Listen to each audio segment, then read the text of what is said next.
Hello and welcome, Whispering Bee family. You know what's wild? The people who scream the loudest about being wronged are usually the ones doing the damage. I'm talking about those guys who build entire online personalities around being the victim, the wronged father, the destroyed husband, the man the system crushed, and everyone believes them because they know how to perform pain really well. This is about one of those guys. His name was Thomas Whitmore, and if you looked at his social media between 2019 and 2023, you'd think he was a saint who got burned. Hundreds of thousands of people did. They sent him money. They defended him in comment sections. They shared his posts about fathers' rights and broken family courts.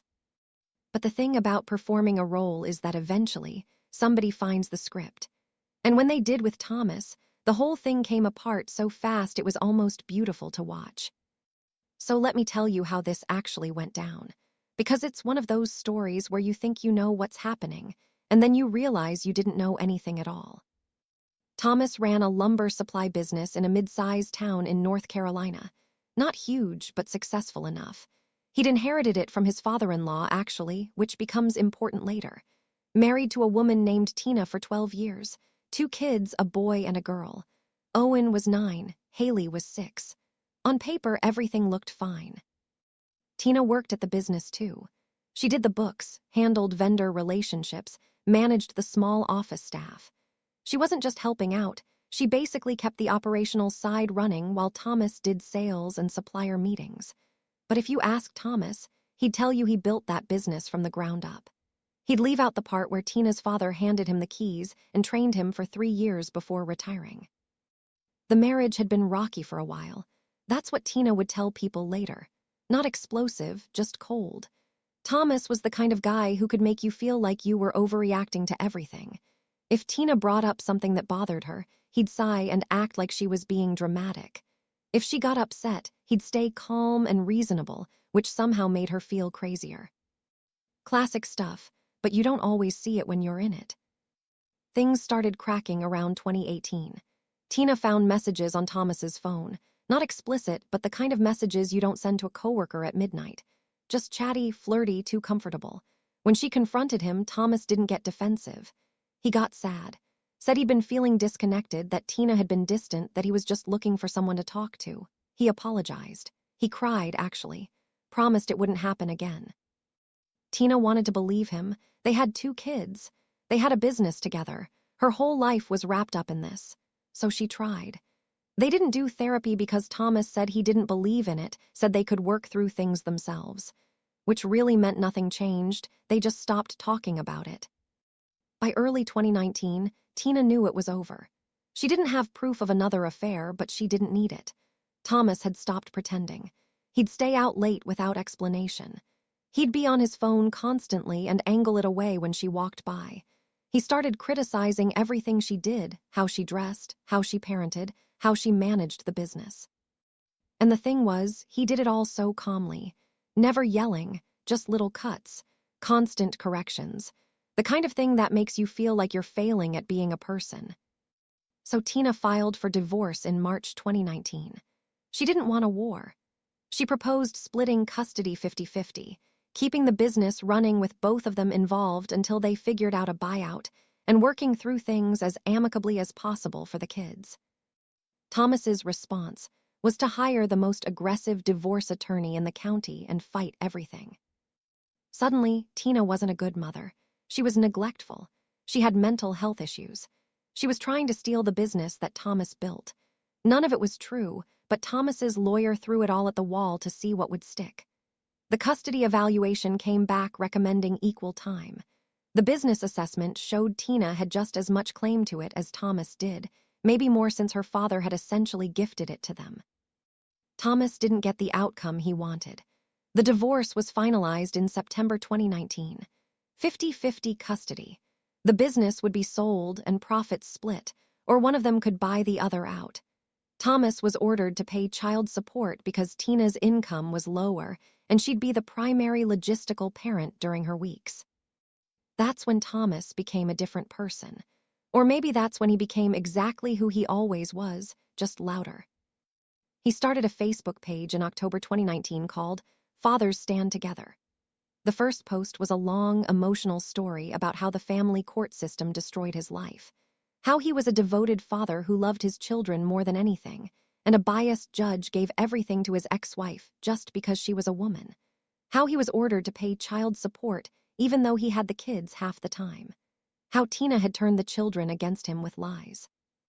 None of that was accurate, but it sounded good, and people ate it up. The page grew fast. Other divorced dads started sharing their stories in the comments.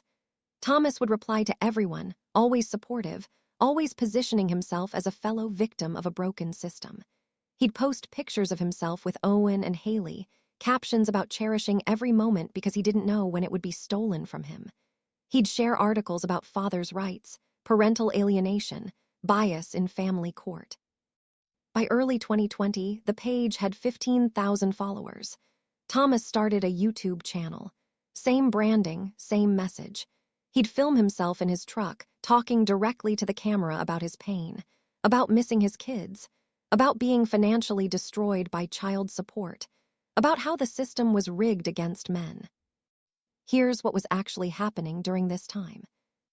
Thomas was refusing to pay child support, just flat out not paying it.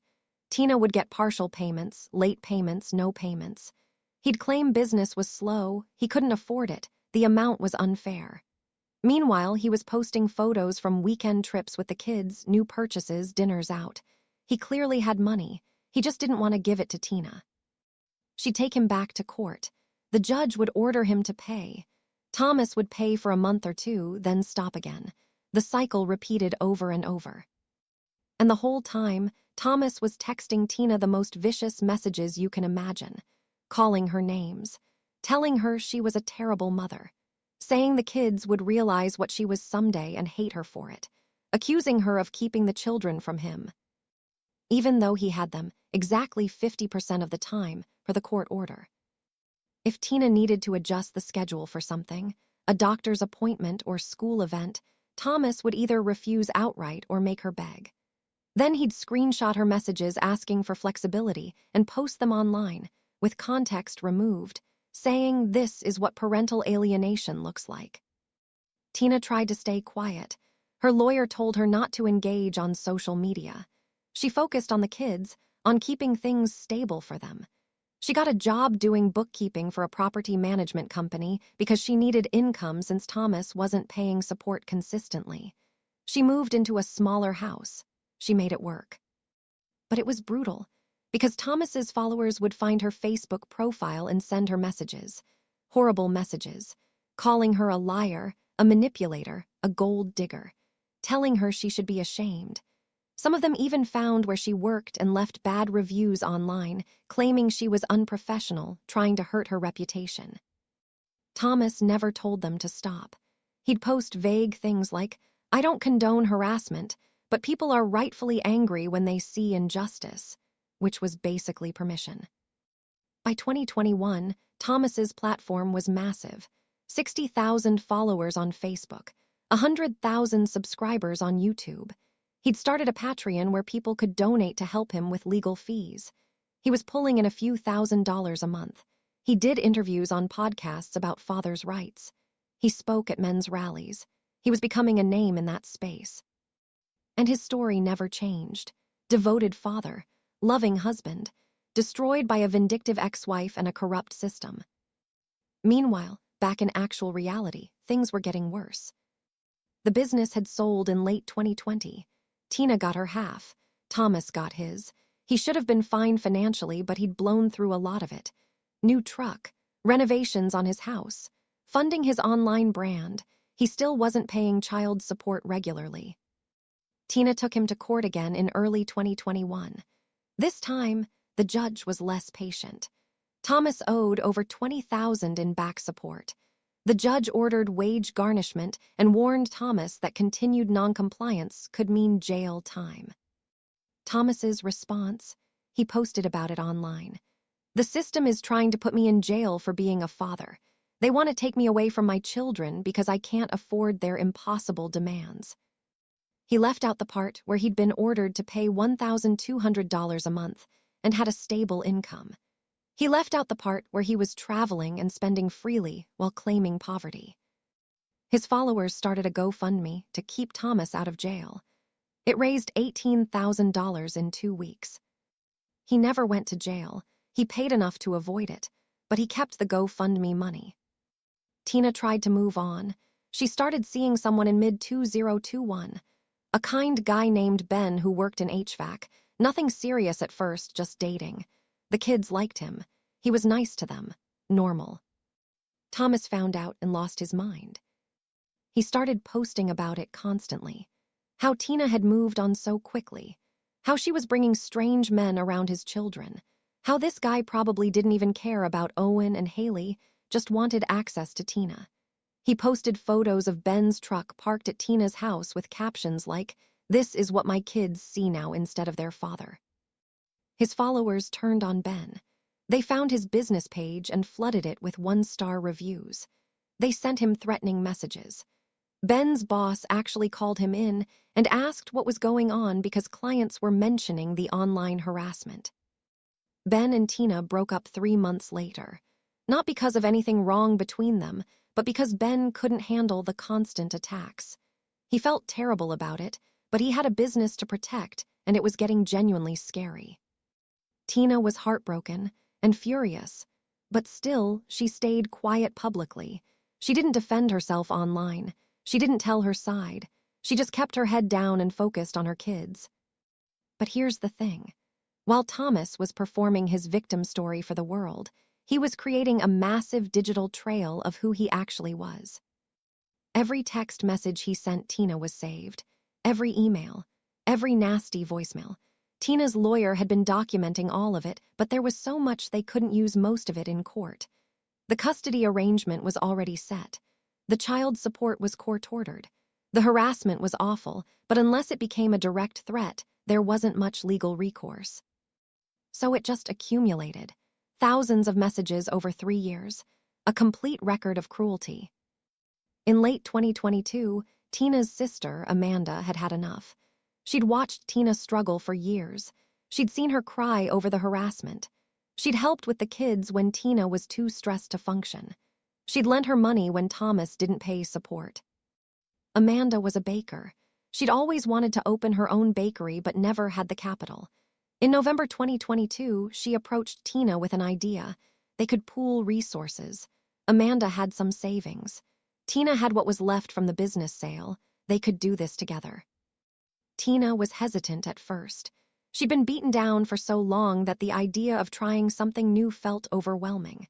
But Amanda was persistent. And honestly, Tina needed something to look forward to. They found a small space in a downtown area that was starting to revitalize. Rent was reasonable. They spent December planning, getting permits, designing the menu. By January 2023, they were doing build-out. The kids helped picking colors for the walls. It was the first time in years Tina felt like she was building something instead of just surviving. They opened Rise and Gather Bakery in March 2023. Small operation at first. Amanda did most of the baking. Tina managed the business side. Owen and Haley would come after school and do homework in the back, sometimes help pack orders or greet customers. It was good. The kind of good that comes from doing something you love with people you trust. Meanwhile, Thomas's online empire was still growing. He was at 200,000 YouTube subscribers by spring 2023. He'd written an ebook about navigating divorce as a father. He was selling merchandise. Fathers Stand Together t-shirts and mugs. He'd become a full-blown brand. But cracks were starting to show. A few of his early followers had started asking questions. Why was Thomas posting from nice restaurants if he was so financially destroyed? Why did he have a new boat? How was he affording all these legal battles he kept talking about if he was broke? Thomas would deflect, say he was just trying to give his kids nice experiences during his limited time with them, say the boat was old and cheap, say generous supporters were helping with legal costs. Mostly, people believed him, or at least his core followers did. Then, in June 2023, something shifted. A woman named Kelly reached out to Tina through Facebook. Kelly had been in the father's rights community. Her ex-husband had been abusive, and she'd gotten full custody, and he'd turned into one of these online victim guys like Thomas. She'd followed Thomas's content for a while before realizing the whole scene was toxic. Kelly had noticed inconsistencies in Thomas's story. Little things that didn't add up. She'd started digging.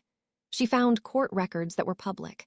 She saw that Tina had never tried to deny Thomas custody, that he'd fought for less child support, not equal parenting time, that he'd been held in contempt multiple times for non-payment. Kelly sent all of this to Tina with a simple message. "I don't know if you want to do anything with this, but people should know the truth." Tina didn't respond right away. She'd been silent for 4 years. Part of her wanted to stay that way, but another part of her was tired. So tired of watching Thomas profit off lies while she rebuilt her life from nothing. She talked to Amanda. She talked to her therapist. She talked to her lawyer. And then she made a decision. She wasn't going to go public herself. She didn't want to be part of Thomas's circus. But she authorized her lawyer to release certain documents to journalists who'd been covering the father's rights movement. Court records, financial disclosures, the child support payment history showing years of noncompliance. She also gave Kelly permission to share her research publicly. Kelly posted a detailed thread on Twitter in early July 2023. It laid out everything: the court documents, the timeline, the contradictions between what Thomas said online and what actually happened legally. She didn't include the private messages between Thomas and Tina that felt too personal, but she included enough to show that Thomas's story was fiction. The thread went viral, not as big as Thomas's platform, but big enough. Other journalists picked it up. A few YouTubers in the commentary space started covering it. People started asking Thomas to respond. His first response was predictable. He claimed he was being attacked by bitter feminists who wanted to silence men's voices. He said the court documents were taken out of context. He said this was exactly the kind of thing that happened to fathers who spoke up. His loyal followers believed him, but some people started falling away. The thread was pretty damning, and Thomas wasn't actually addressing the specifics, just deflecting. Then, in late July, the real bomb dropped. Someone leaked the messages. Not Tina, she never figured out who. Maybe someone who worked at the law firm had access. Maybe it was a clerk at the courthouse. It doesn't really matter.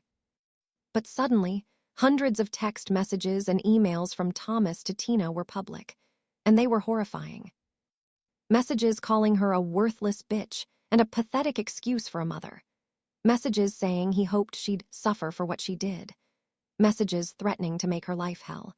Messages mocking her when she asked for help with the kids' medical bills. Messages where he admitted he wasn't paying child support because he didn't feel like rewarding her with his money. There were emails where he coordinated with his followers to leave bad reviews on Tina's employer's page. Screenshots where he laughed about Ben breaking up with her, saying, "One down, every man in her life to go." It was sociopathic. There's really no other word for it. The messages spread everywhere. They were undeniable. Time-stamped in his own words, impossible to claim they were fake or out of context. And just like that, Thomas's entire world collapsed. His sponsors dropped him within 48 hours. The Patreon donors started canceling. His YouTube channel got flooded with comments demanding accountability. His Facebook page became a graveyard of people saying they felt betrayed, that they'd donated money to a liar, that they'd defended him and felt like idiots. Some of his hardcore followers stuck around, claiming it was all a setup, but most people walked away, because the messages weren't theoretical. They were concrete proof that Thomas Whitmore was exactly what Tina had quietly endured for years: cruel, manipulative, and completely full of it. The local news picked it up. His face was on the evening broadcast, not as a crusader for fathers' rights, but as a cautionary tale about online grifters. His real-life reputation in town, which had been weird but manageable because not everyone followed his online stuff, became toxic. People recognized him. They'd stare. They'd whisper.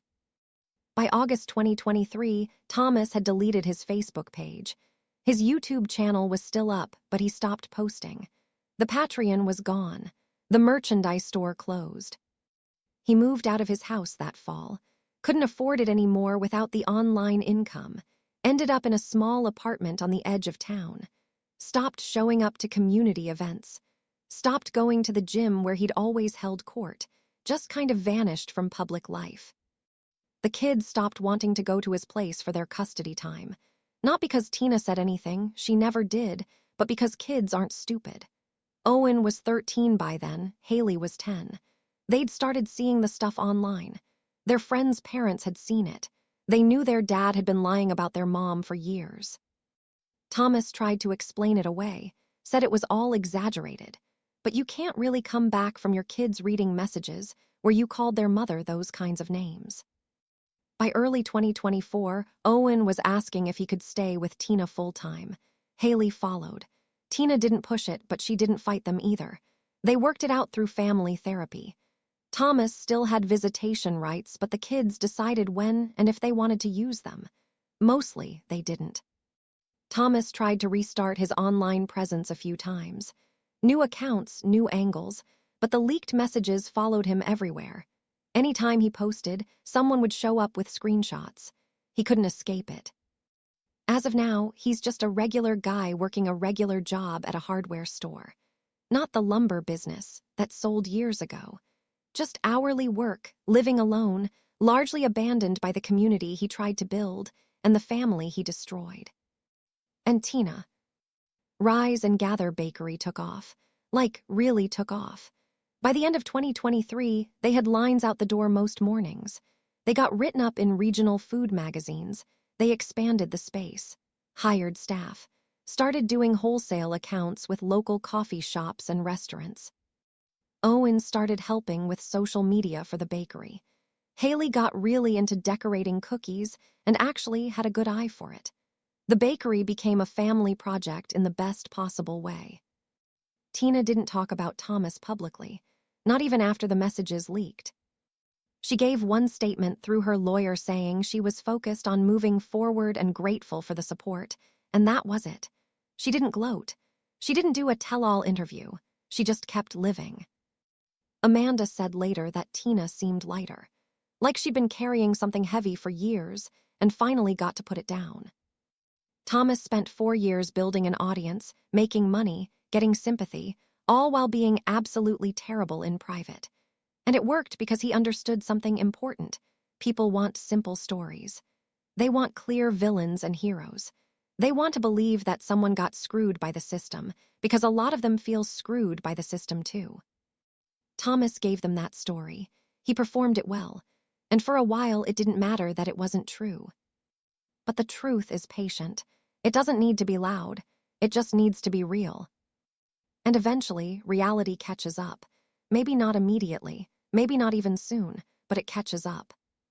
All those messages Thomas sent in private, when he thought only Tina would see them, when he thought he could control the narrative everywhere else, those were the truth. That was who he actually was when nobody was performing for. You can build a whole identity on lies, but you can't maintain it forever. Something always leaks. Someone always notices. The mask always slips. And when it does, the fall is so much harder than if you'd just been honest from the beginning. Tina didn't win because she fought back loudly. She won because she kept being who she was. She took care of her kids. She built something real with her sister. She moved forward quietly while Thomas was busy performing his pain for strangers. That's the thing about character versus image. Image is what you show people. Character is what you do when you think nobody's watching. Thomas had image. He had branding. He had a whole machine built around making himself look like a victim and a hero. But Tina had character. She had consistency. She had the kind of strength that doesn't need an audience. And in the long run, character wins. It just does. Because you can only pretend for so long before the person you actually are starts leaking through. And when your private cruelty becomes public record, when the things you said in anger get read by thousands of people, when your kids see exactly how you talked about their mother. There's no coming back from that. There's no rebranding. There's no fresh start. Meanwhile, the person he spent years destroying quietly built something real. Something that didn't need to be performed or defended because it was just true. A bakery that smells like cinnamon and butter every morning. Kids who help customers and do their homework at the back table. A sister partnership that actually works because it's built on trust instead of lies. That's not a performance. That's just life. The kind of life you build when you stop trying to control what everyone thinks and just focus on being decent. And the wild part? Tina never even tried to destroy Thomas. She didn't leak the messages. She didn't go on podcasts to tell her side. She didn't build a counterbrand around being his victim. She just existed. She just kept going, and the truth came out anyway.